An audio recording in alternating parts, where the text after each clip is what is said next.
A good way to know where we're going is to look at where we came from. So you look back at history, and a lot of people they don't understand why we went through the whole real estate recession where the banks had to be bailed out. They know that it happened, right?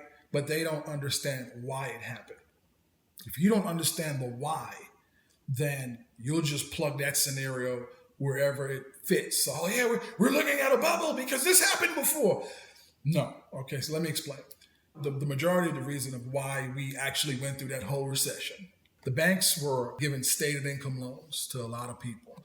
Individuals didn't really have to prove their income. They didn't really have to prove their financial situation. It was stated income.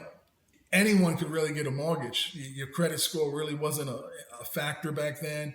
So the banks were giving all types of loans, interest-only loans, adjustable rate mortgages that'll actually switch like in a year or two from whatever the rate is. They would double or sometimes triple.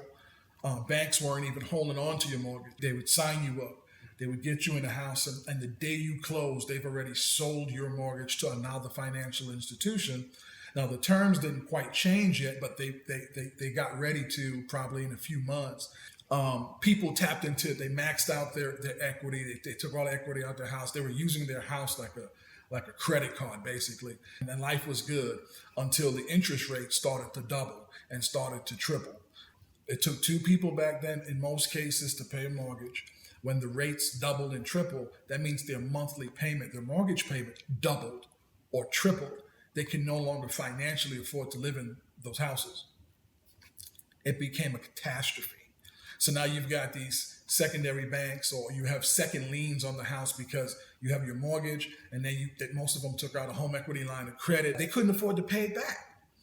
So a lot of people walked away from their house. Those became foreclosures. Some people, they did short sales.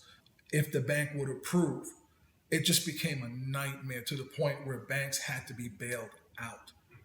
That is pretty much the reason that whole recession happened.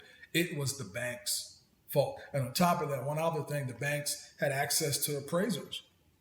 They can pick and choose who they wanted to actually appraise the value of those homes prior to it being sold. So, hey Rob, hey man, I got a house. We're selling it. We're selling it at $500,000.